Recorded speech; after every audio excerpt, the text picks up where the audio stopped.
evening. It looks like people are slowly rolling in, so we're going to not start any of the formal part till we get what looks like a steady state of people having come in.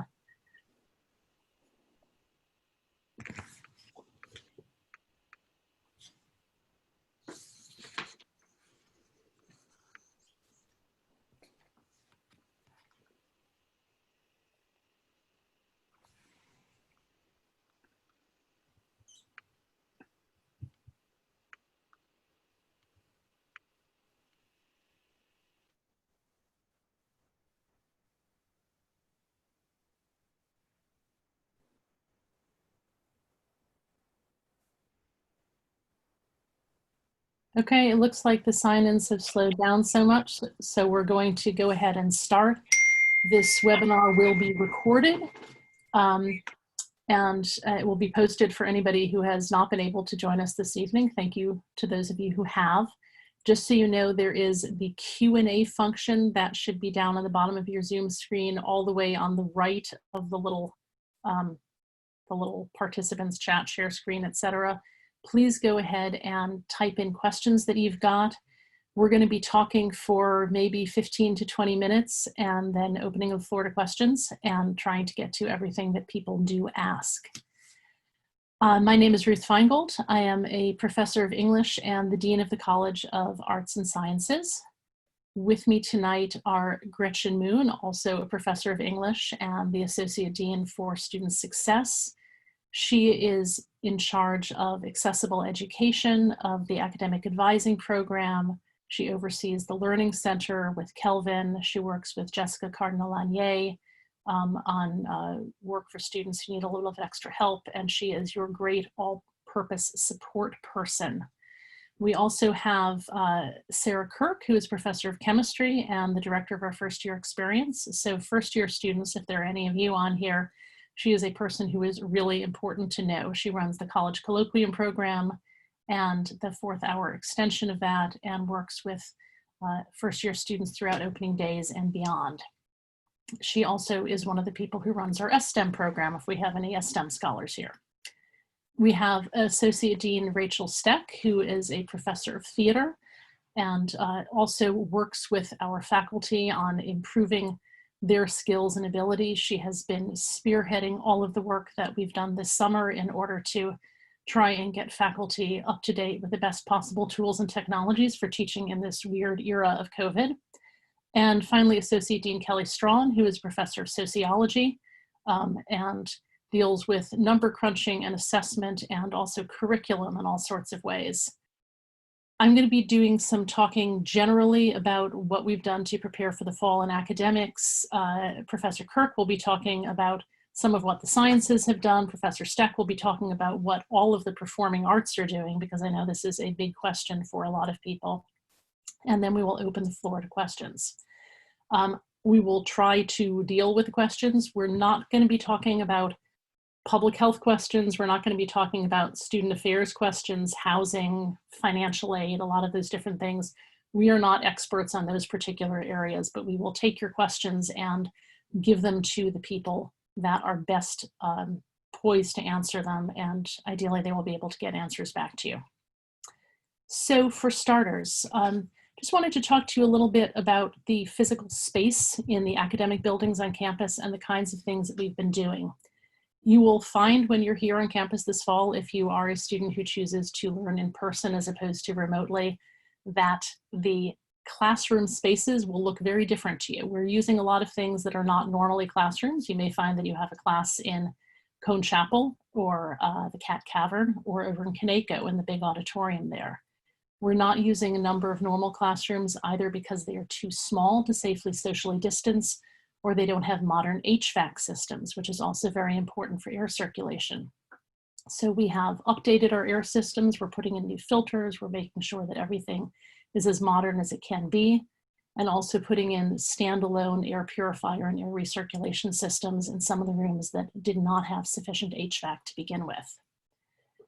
You will find on various buildings signs saying do not enter, exit only, or the other way around, staircases that are marked up only or down only.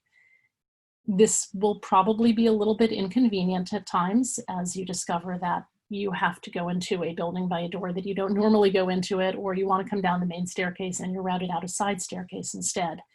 But we're trying to do this to make sure that there is a smooth one-way traffic flow, in most cases through buildings, so that people can move through the hallways more quickly and not be encountering one another face-to-face on narrow staircases, for example. Water fountains have been turned off, although the refill water bottles stations are working. So if for some reason you don't have a refillable water bottle, you should probably get a refillable water bottle. We're also putting in portable sanitation stations all over campus and all throughout the classroom building, so that you'll be able to sanitize your hands even if you can't get into the bathrooms as easily to wash your hands. The classrooms themselves are being really, really slimmed down. We're ensuring that every person has at least 36 square feet of space in the classrooms. This means that in many cases, instead of having 2 people sitting at a table and 2 people sitting at the table next to it, you will have 1 person at a table and the tables will be spread farther apart from one another. Or you will be in tablet desks that are situated 6 feet apart from one another. This makes it a little bit difficult to do seminar classes the way we normally do seminar classes, with people sitting around a big table or sitting in a circle in tablet desks. In order to accommodate a circle of 15 people that's adequately socially distanced, it would have to be about 30 feet in diameter, which is both large for a circle to talk across and large to fit into a room. So in some cases, the physical arrangements are going to feel a little bit awkward and a little bit difficult. We are putting some plexiglass barriers for tables in some rooms for small discussions as requested by professors, but also some professors have decided that the best way to do a small group discussion is going to be to have it on Zoom, because then you can do a breakout room and you can have 3 or 4 or 6 people together, and you actually don't have to talk through a cloth face mask and deal with being 6 feet apart from everyone. Face coverings are being required for all public spaces on campus. You will have to wear face coverings to class, and anybody who does not wear a face covering is going to be asked to leave the building until they can get one and bring it with them. We will have a supply of temporary ones in case you forget it and you don't have time to go back to your room to get one. We have added an extra 5 minutes of passing time between the classes to give people more time to go from one place to the next. Your professors, depending on the room, may be asking you to wipe down your area before you leave, or wipe your area as soon as you get in as well. So we're all going to be taking a shared responsibility in the sanitation of those shared spaces. Everything that we're doing and everything that we've done is based around trying to keep people healthy and safe, and also trying to preserve and even enhance your learning experience. And this means different things for different classes. So many of your classes are going to be in person fully, like you're used to, although, as I said, you're going to be more spread apart in the rooms. Some classes are going to be fully remote. In some cases, this is because professors have health accommodations that don't permit them to be in with class, or because public schools are now not open, as you may have heard in the state of Oregon. So they have small children and they have to be home with their children. Some classes are going to be hybrid, taking the best of both worlds. And there really is, in many ways, a best of both worlds. So some of the things that professors have been doing to try and take advantage of the technologies that are available to them. As I mentioned, in some cases, you can do better small group discussions if you're Zooming. Professors are incorporating digital tools in a lot of kind of interesting ways. We have signed up for, gotten a license for Perusal, which is a software that permits people to jointly annotate a text digitally.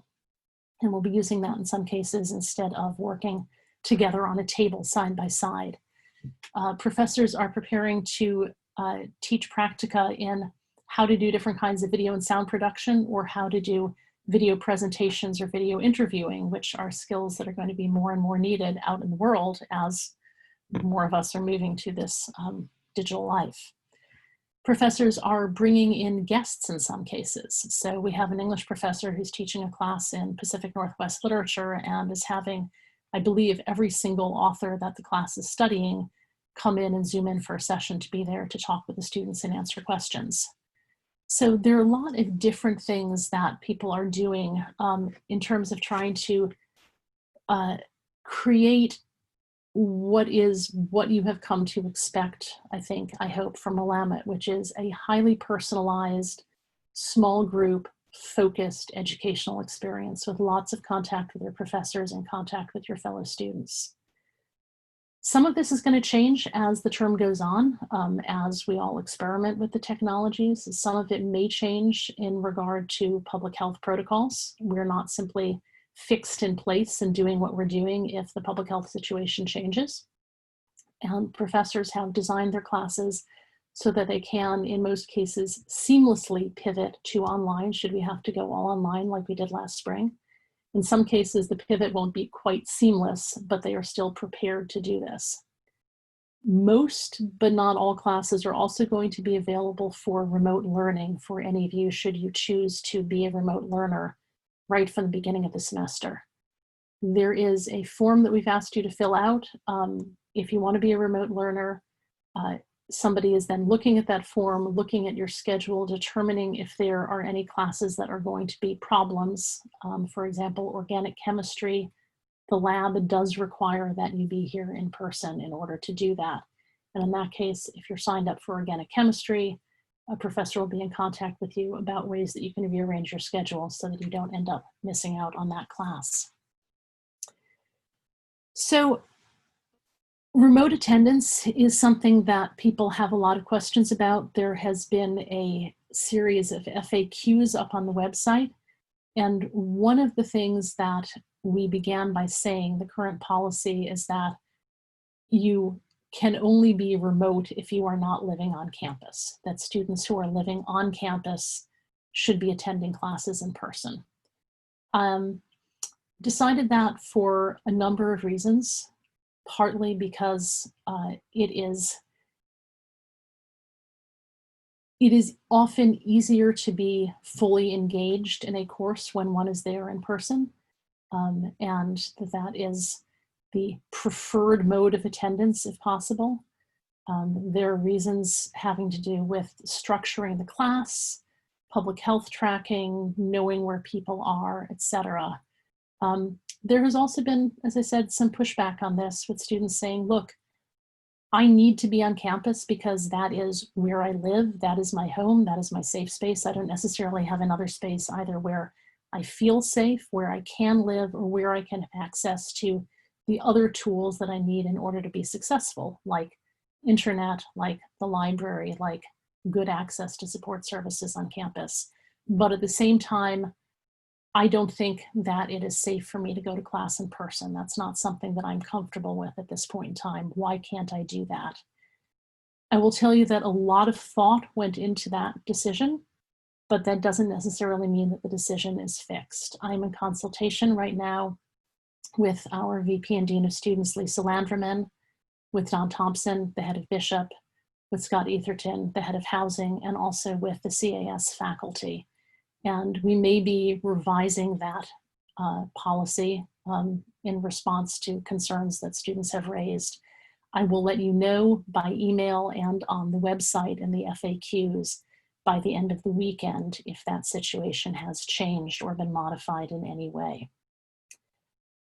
At this point, I would like to turn things over to Sarah Kirk to talk about science classes in particular and the kinds of things that we are doing there.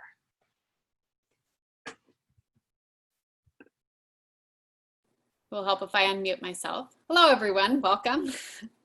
So we have been meeting throughout the summer, both in terms of science faculty meeting and a teaching and learning committee, really talking about ways in which we can work collaboratively to best support our students, and also in a working group thinking specifically about the spaces in which we're teaching.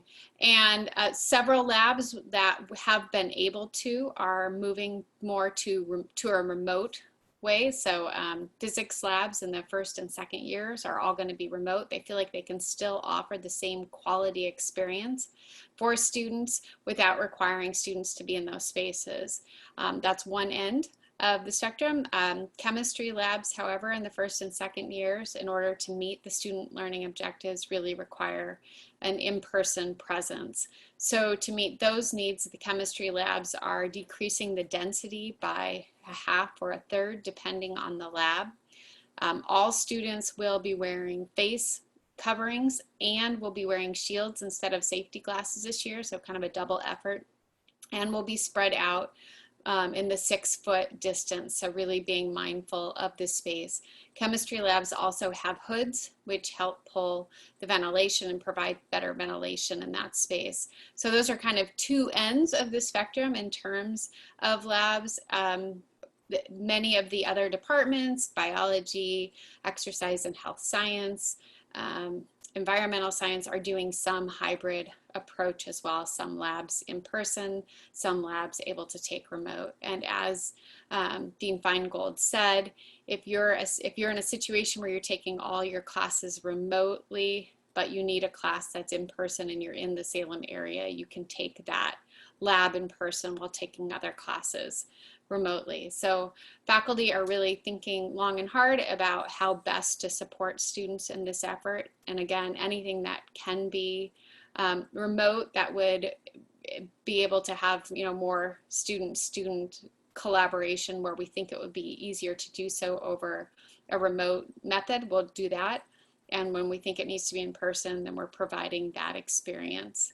So please, if you have any questions, I would encourage you to reach out to your faculty to talk about the ways. We also have plexiglass shields where we think those are appropriate. But I just want to assure you that we're thinking very hard about how best to support and give you the best learning experience that will prepare you both for your time at Willamette and beyond Willamette, and that faculty have taken great care in thinking about the student experience.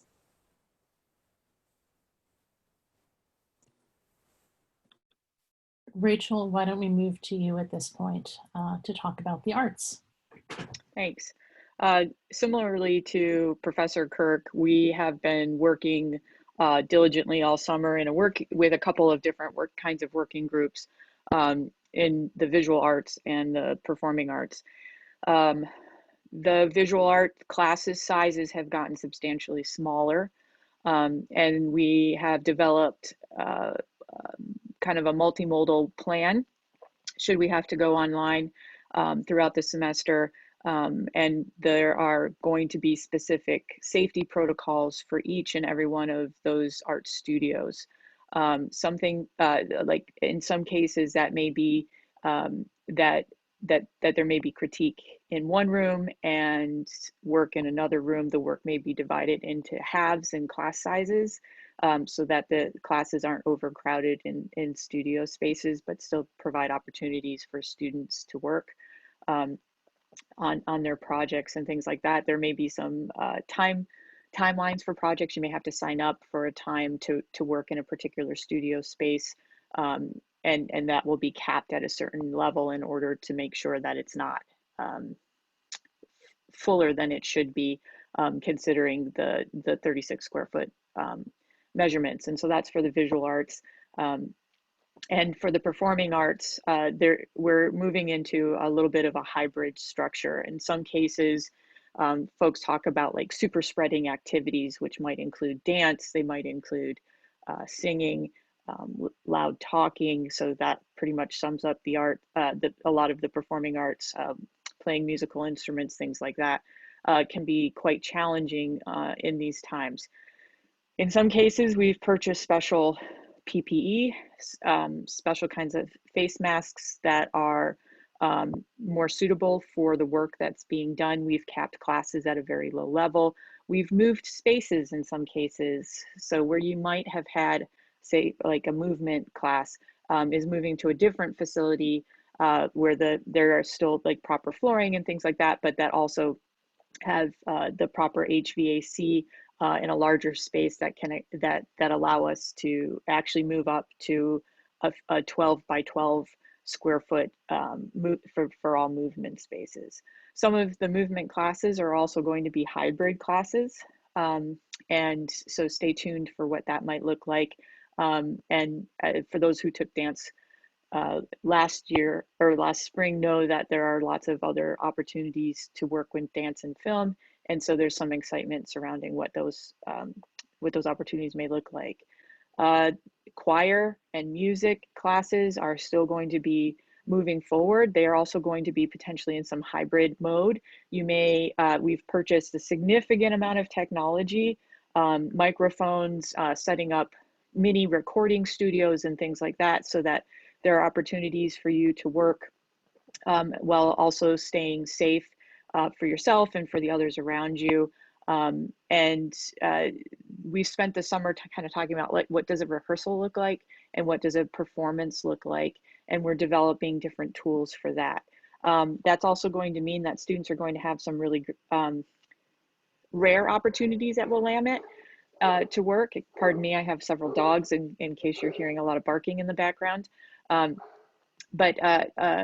So there's really some exciting opportunities to learn some editing and mixtures of things, while also still being able to connect with your ensembles. And for theater, we're going to do some of our work, like table work will be remotely done, because that's easy to do via Zoom. Some rehearsals will be done via Zoom depending on what that work is. And we're super excited. We've gotten some new technology for some live casting, and so students will have an opportunity to learn what is live casting, what does that look like, how does that happen. And so there's some new opportunities in the arts to continue to do our work, to do it well, and to gain new skills while we're still developing those very important skills as we move forward. Okay, I see a couple of questions coming in, which I can answer. Some of them we're answering in writing, and I think everybody has access to see the questions that we've answered in writing. This is my understanding. So you can go ahead and poke through those to see if some apply to you. There's a question about study spaces in the library. The library is going to be open. It's going to have more limited hours than usual, but it is open, and what we are doing is putting signs, sit here, don't sit here. That's generally the practice that we're trying to follow in public areas. We do not have either the storage space nor the person power to remove every piece of furniture that people are not supposed to be using. So we are relying on the visual cues for where you are supposed to sit and where you're not supposed to sit. We are leaving a lot of classrooms open for study. I don't have the precise information on what the schedule for that will be thus far, because I'm still working this out with facilities to make sure that there's adequate time to do a really deep cleaning of classrooms in the evening. But my goal is to leave classrooms in Ford Hall open until ideally about 2 in the morning, and then close down Ford for student access so the custodians have a solid 4 hours to clean it before classes start the next day and they have to leave in the morning. And at that point have some late night study space open, possibly in Eaton, possibly in Small and Walton. In that case, you would have a study space, rooms that are not being used as classrooms during the day, because it's very important that we do have the classrooms clean. Practice rooms will probably not be open 24 hours a day. I've talked with Marva Dirksen, the chair of the music department, and we think we're going to close them down between midnight and 6 a.m. If this turns out to be a really difficult prohibition for students to not be able to practice between midnight and 6 a.m., we might be able to adjust that. But again, we've got a specific cleaning crew that has to work their way across campus and make sure that they can really clean the spaces overnight. In terms of office hours, nobody has asked this specifically yet, but it is probably up there as a question. Office hours are going to be either outdoors if the weather is nice, if the faculty members have the ability to go outdoors, or virtual via Zoom, because we don't think that it's a good idea to have 2 people in a faculty member's office with the door closed.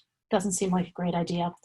In some cases, if professors are going to be off campus and want to have better access for office hours, we may be setting up computers in empty offices with, the professor is here sign, and you can wander in and join up on a Zoom call right then. So everybody is trying to figure out ways to be as accessible as possible with that barrier of less face-to-face interaction. As you go through the course schedule in SAGE, right now, most of the course locations are accurately listed, with the understanding that some things still may need to change. There may be a few more classes that end up going fully remote as the professors get accommodations to be able to teach remotely. There will be some abbreviations you don't recognize. Someone noticed that they had a class scheduled for Baxter and were wondering why there was a class in a residence hall. That means the Montag Den. So technically the Montag Den is in Baxter. If you see something listed as AUD-AUD, that's Smith Auditorium. So there are a few odd little abbreviations. If you have a question looking at your class schedule and you're not sure where to go, email your professor, and assuming your professor has figured it out, they will be able to tell you. So other questions? Rachel, is there something that you've seen that I should be answering or that anyone else should be answering? Yeah, we have a couple questions, or we have a few questions that need to be answered. Yeah. And I think probably important enough to be answered live. So how will we keep students safe in the classroom if they are not required to quarantine before school starts? And we have quite a few quarantine questions. Okay. So the CDC's guidelines and Marion County and State of Oregon guidelines for what counts as a close contact for contact tracing, that is, you know, people who are considered by health authorities to have been exposed to a person with COVID, are that you need to have been less than 6 feet from a person for more than 15 minutes. And that is considered unmasked. We are requiring that everyone wear face coverings. We are putting people more than 6 feet apart in classrooms. Therefore, any classroom activity should not be close contact. And in the classroom setting, your chances of being exposed to COVID should be very minimal. I can't speak personally to the quarantine. As I said, I am not the public health expert. Don Thompson has been working very closely with the Marion County Health Department, has been working with Salem Health, and is spearheading the measures that we are taking to try and keep students safe in other areas. Everyone on campus, faculty, staff, and students, is being asked to sign not a liability waiver. You do not have to sign a liability waiver, but a pledge about your behavior and making sure that we all are engaging in proper public health behavior in order to keep ourselves and the community safe. Everybody is also going to be required to watch an online training video. I'm sorry, those are dreadful. I hate them too, but if you pay attention to them, you can actually learn stuff. I grit my teeth and say that every time I do these things, so that people are adequately educated about what the steps are that they need to take. As you probably got the slightly confused message last week, we are recommending that students quarantine or keep themselves really as limited in contact with other people as is practical for the 2 weeks before they arrive to campus, which is another way of trying to ensure that people arrive on campus healthy. So along that same line, and maybe just an extension of that, would it be possible to allow students to be remote for at least the first 2 weeks without penalty to allow for quarantine, especially considering students will be traveling? Yeah. So this is one of the reasons why we probably need to revisit the question of whether students may be resident on campus and attend remotely, because that is actually a really good option. What we have said up until this point is that you can switch back and forth between remote and in-person attendance in the midpoint in the semester if you started off remote and decide that you want to be in person, or if you start off in person and decide that you want to be remote. But of course, that creates difficulties with housing. If you start off in person on campus and decide that you want to go home to your family home, that is an option. But what if you start off in person living on campus and you don't actually want to go home? So if we do change the policy such that you would be able to live on campus and attend remotely, then yes, you would be able to attend remotely for the first 2 weeks and then switch to in-person attendance. So along those same lines of kind of how things work in potentially moving places, moving things. If things get worse before we get back to campus, do we still have an option about staying home and getting refunds on housing, meal plans, and reduction pricings of tuition. So in short, do we have a deadline for students in terms of getting their refunds? So the deadline for housing to not lose your housing deposit is August 12th. That is why we have set August 12th as the date for students to decide whether or not they're going to be here in person. You can actually decide whether or not you're going to be here in person after that, but there is a housing deposit charge. I believe it's $900 for a standard room and somewhat higher for the apartments. It would also really help us to plan academically if we know beforehand if you are planning to be remote. So although you have the option up until, well, not even up until the day you don't come to campus, since we have said if you come to campus and change your mind and go home, you can still decide that you're a remote student at that point in time. After the first day of classes, if you decide to take a leave of absence or withdraw, for example, then you start having to pay tuition penalties because you are after the beginning of the semester. But if you cancel your contract before August 12th, you will not have any kind of housing charge. And if you cancel your food contract or your housing contract during the term, there is a prorated charge of some kind. I do not know offhand exactly what it is because I've been focused on the August 12th deadline. But if you go to the housing website, go to the current students on the top of the web page, go to housing, you can get the housing handbook there, and the housing handbook and contract have incredibly detailed information about what the deadlines are, what the penalties are, how prorating works, etc. So I refer you to that since I'm not a housing expert.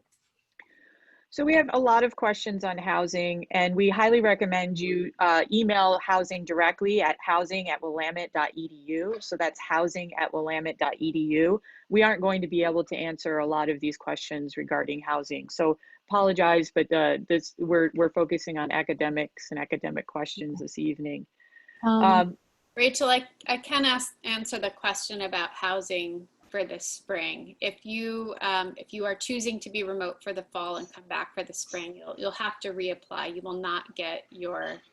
will not necessarily get your same original spot. Gretchen, there's a question about how are you working to maintain fair access for disabled students this year? Is this something that you could speak to somewhat? I'll do my best. We are always working for fair access for students with disabilities. And so to the extent that, for example, students need accessible texts, we always work for that, and we will continue to do so even if most of the texts are going to be online. We do every accessibility issue is subject to a individualized process. And so if you have a specific question, the best thing is to write to accessible-info@willamette.edu about your specific questions. That's probably about the best I can say right now. The actual director of disability services here, Accessible Education Services, has been working very hard all summer to make sure that students with disabilities will be able to participate fully in the program, as we always do. Excellent. Thank you, Gretchen. Ruth, how will fitness classes work?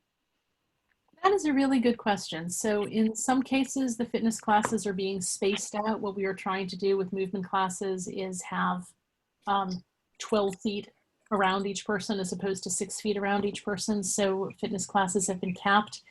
In some cases, the fitness classes will probably end up being canceled because we do have a state mandate that face coverings be worn in fitness centers and gymnasia. And some of our instructors have said that they do not believe that that is safe for them to do for people with higher levels of breathing during exercise. So if the instructors don't think that that is an appropriate measure, we're not going to do that. There is the possibility of having the fitness classes be remote, with having the instructor available for you to Zoom into in your room. We are not sure how many students will actually have access to a space in which, that is apart from Sparks, in which they can engage in the exercise. So what we might be doing is contacting students in classes and finding out if they would be able to do a remote option. Some of the classes will be canceled. We are trying to keep as many of them open as possible because we know how important it is to have physical fitness for your mental and physical health, and that for some students, the group classes are really the way that they want to do that. But what we have to remember is, you know, this is a pandemic. This is an unusual circumstance. There is nothing that anybody on campus wants more than to be able to have a normal Willamette semester and to be able to offer all the things that we always do to you, and to engage in activities among students and faculty and staff the way we normally do. And it's not normal. And our first priority is to ensure that what we do is as healthy and safe as it can be. And so that might mean not having the fitness classes, even though normally the fitness classes are what help keep you healthy. Thank you. This question actually goes out to Sarah. Professor Kirk, is the college colloquium changing at all from its normal layout due to COVID? Well, the rooms will look a little different. We're decreasing density in all rooms, as Dean Feingold said, and so students will be spread out the 6 feet. They'll be wearing masks. Most of the classes will be in person. We have a few faculty that will be teaching remote classes. We have colloquium associates that were assigned to each of the classes as well. The content will still be the same. It'll still be the faculty member will be your academic advisor. And so the guest speakers this year will be remote instead of in person. So yes, there will be changes to adjust for COVID, but the core of what colloquium is will remain the same. Thank you very much. Okay, this could be for anyone. Are there going to be less internships and jobs at the in the Capitol due to COVID? We don't know that yet. I mean, this is a little bit like study abroad. We've been asked, well, we know that study abroad is canceled in the fall. Will it be open in the spring? Study abroad isn't really within our control that way. So, I mean, at the moment, if you are a US citizen, you can't go to most other countries in the world because they very sensibly won't have us.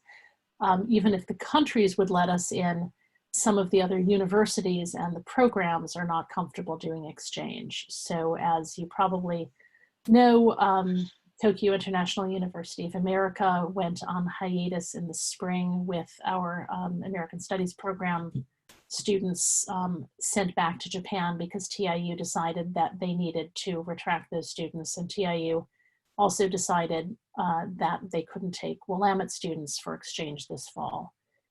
TIUA is going to be starting up again in spring of 2022. So we're going to be going for really a whole 2-year period without our Japanese colleagues on campus, which is really too bad.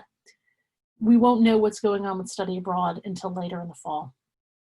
And we don't know what is going to be going on with jobs and internships until the organizations that we normally work with, including the state government, figure out what they're doing.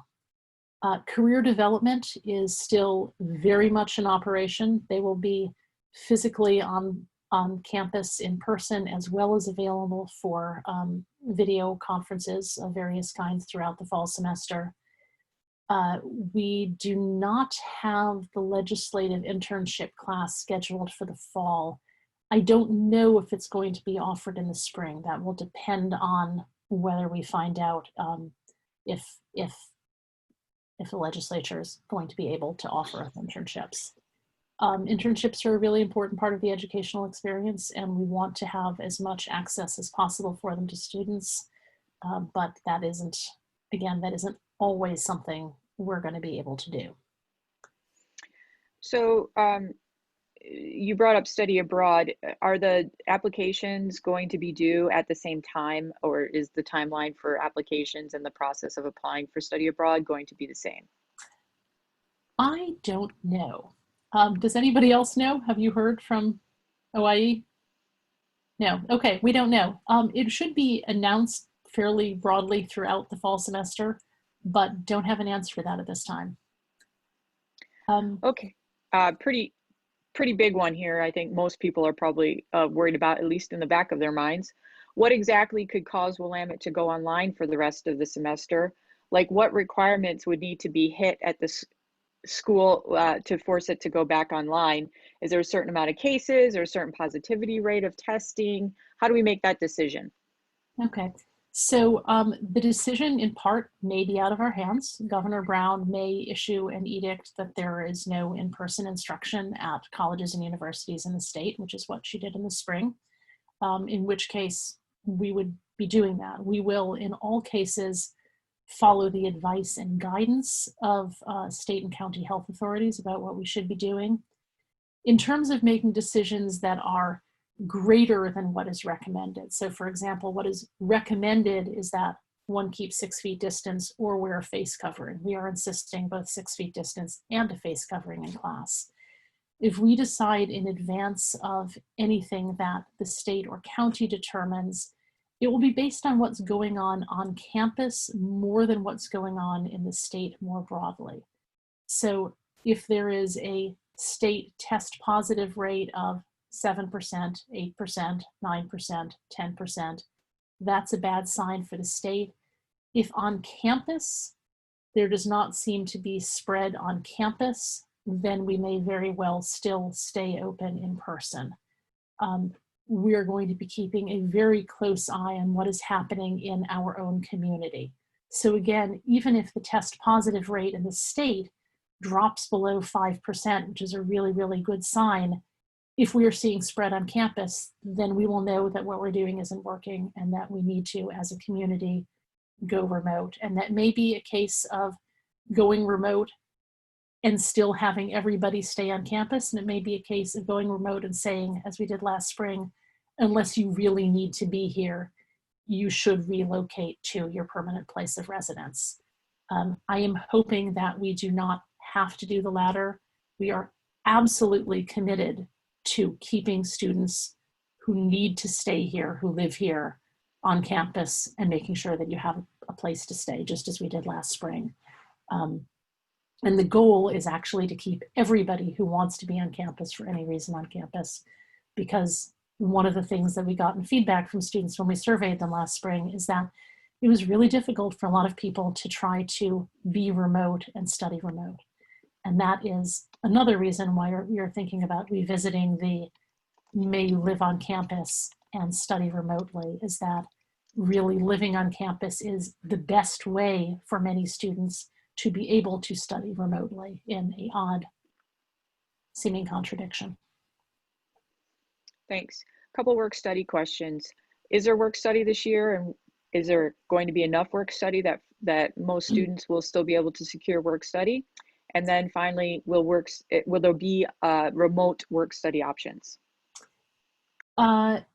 We will probably actually have more work study jobs, as well as student worker jobs generally, for which you don't have to be work study eligible to apply this year, because we need a lot more help in a lot of ways. So here is a plug for this opportunity, which is being run by Kelly Strawn here. We have technology in all of our classrooms, to these really, really amazingly cool cameras that are situated at the back of the classroom, and the professor can use a little joystick and have them point anywhere in the room, point at any board, point at any person who's talking, etc. This is the technology that's making it ideally possible for students to attend remotely in a really interesting and feeling like you're in the middle of it way. We have faculty who are going to be trying to teach at the same time that they're wrangling the technology. We have faculty, some of whom are less technologically adept than some of you as 20-somethings. And so we are looking for student workers who can be on-site, on-call tech assistants, particularly in the first couple of weeks of the term as we're working the kinks out, but then also throughout the semester. This job is currently advertised on Handshake. Please look at it. You do not have to be particularly tech savvy to do this. If you can operate a VCR, you've never heard of a VCR, VCRs don't exist anymore. If you can operate a PlayStation, you could totally do this. And you will get training remotely in how to do it well. So please consider applying for that job. We also have departments who are going to be hiring peer mentors to work with their classes in the case of professors being remote, so that there is a student on site, preferably somebody who is an upper level major in the department and who has taken the class before, but not necessarily, just there to help with student questions, help wrangle things, run projects, etc. So there are actually a lot of really good opportunities on campus to do some interesting and fairly high level work in some cases that you might not have done before. I don't know about remote work study possibilities. I imagine there will be some. Do any of you know about things in offices you're running or things that you've heard about? I imagine that there are going to be some work study opportunities for those who know how to do things like video editing. I think that's going to be a big one. The World Language Studio may have some online opportunities and remote opportunities. I definitely look at Handshake and just keep your eye out on that to see what's going on in terms of remote work. But I think there will be need and options for some remote work if you have certain skills. And there's some conversations about whether some of the tutoring can take place remotely in the science labs. Mm-hmm. Yeah, actually, Gretchen, is Kelvin hiring remote tutors for the Learning Center, or are you for the Writing Center? Well, I'm not hiring any new consultants for the Writing Center at this time because I hire in spring. Gotcha. But we are in conversation about that right now. So tutoring can take place remotely. So I suspect that the answer is yes, but we haven't fully determined that. Thank you. Here's a question. What happens if a university professor gets sick? Who's going to teach the classes? How do we ensure that the students are safe and the faculty members safe? So we always have the situation every semester in which people could get sick or get called away, and the general practice is that their colleagues come in and sub for them. And we've got a pretty good system in place of people volunteering to do that. Occasionally we will hire retired professors in the area to come back and teach class for a few weeks as necessary. Again, in terms of the social distancing in the class, the professors are going to be even farther away from the students than the students are from one another. So that should not be a major risk in terms of your possible infection from that. Our professors are being pretty careful about their own conduct outside of class and are very, very safety conscious, such that I think you will probably see a much higher rate of adherence to social distancing, mask wearing, and sanitation from our professors than you do from any of the people that you're likely to encounter any place else you go, grocery shopping, beach, etc. Thanks. We have a couple of questions from people who popped on a little bit later into the session, so this is a little bit of a review, but I still think worth bringing up. Let's see, a couple people asked if they choose one thing over the course, one way of learning over the course of the semester, say in person or hybrid, and they're finding that too challenging, particularly the hybrid style classes, could they move remote throughout sometime in the semester? And the answer to that is yes. Although I I had interpreted that question, which I saw out of the corner of my eye, as would the university as a whole or the college as a whole move to remote if we found that it was too difficult. I may have misread it, but I would say professors have, as always, the discretion to redesign, retrofit, tweak their classes in order to best suit the learning needs of the students. As I said, fairly close to the beginning of this, I'm expecting there to be some difference and some experimentation. Everybody tried a little bit in the spring, and I would say I do not expect this fall to be anything like last spring. Last spring, the entire campus was required at the drop of a hat, students and faculty both, to suddenly take a learning experience that was designed for 100% in-person learning with absolutely no practice or experience in how to do this remotely, and suddenly start doing it remotely in the midst of a worldwide pandemic in which everybody was stressed out. So we're still in the midst of a worldwide pandemic and everybody's stressed out, and that's something that we still have to deal with. But at this point, your professors have been working all summer to learn the tools, to think carefully, to design a good classroom experience. Your job will also then be to be open with them, to be honest with them, to be in touch with them, to tell them if something's not working. Ideally, they will be surveying you. We are going to be doing a mid-semester survey to find out how things are going of all students. But even within each individual class, if, for example, you can't hear what somebody's saying because they've got a mask, or you're finding it too difficult to do small group discussion, and saying, hey, look, can we do this in a Zoom breakout group, is a perfectly reasonable thing to ask for, and your professors want you to be able to learn well. So that is a required communication among everybody who's in the room. Excellent. How do we know if our classes are online or if they're hybrids or if they're in person? Okay, so if you look in Sage, the classroom locations are listed, and they will say, I think, remote digital if they are fully remote. Some of them will say we'll have a classroom location for one day and remote digital for others. There may be additional meetings on top of those. For example, general chemistry.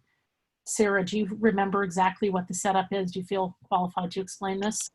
Yeah, the current plan is that once a week, all the students will meet together in person in a large room for their lecture, their class, and then 2 days a week it'll be remote and able to do some small group stuff outside of that. And then, as I said, the labs are going to be largely in person, but the labs that can be remote and still meet the learning objectives will be remote.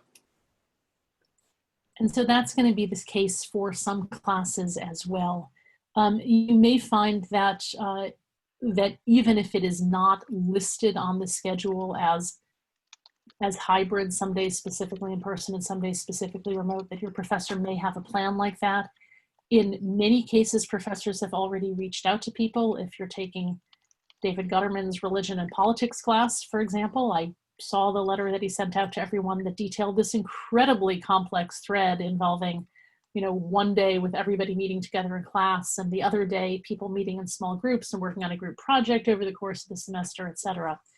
I am encouraging all faculty members to reach out to their classes, definitely if they have a fully remote class, but also if they are planning something sort of interestingly hybrid, to do this in advance of the start of the term so that you have some sense of what to expect.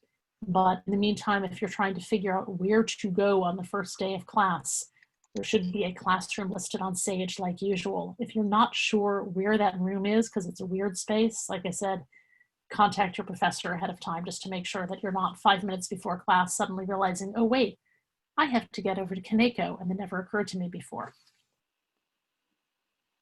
Thanks.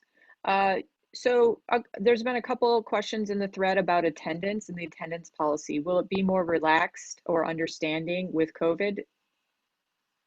Attendance policies are always within the discretion of the individual professor for the class.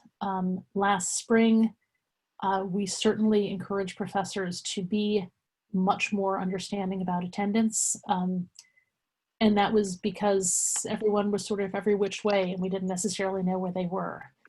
The goal is this term for people at the beginning of the semester to have a pretty good sense and plan of what they are trying to do so that emergency measures should not be in place.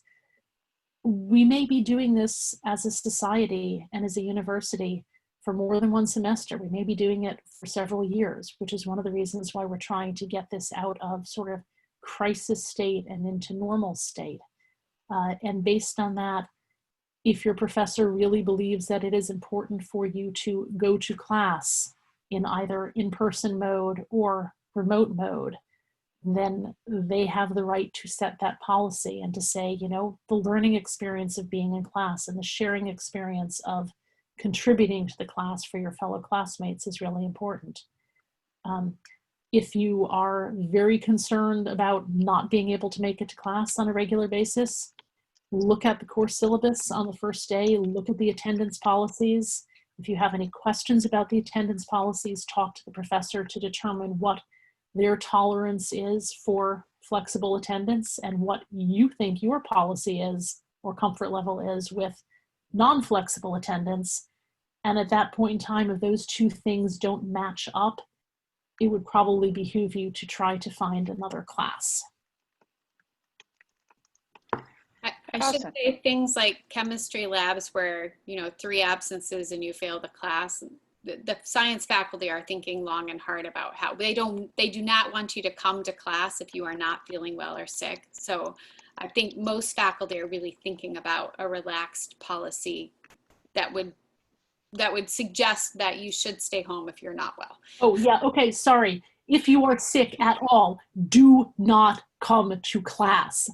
Okay, like, yeah, that was so obvious to me. I didn't even think I needed to say it.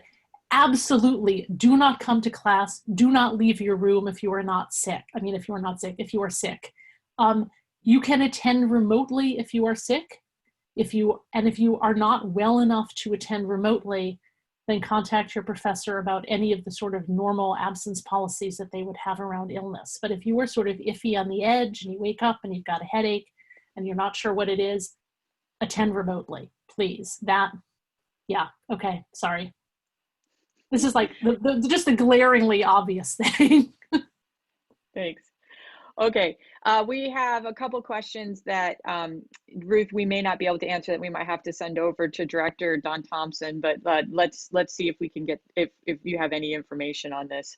Will we be notified if a member of our class or ensemble or lab has COVID?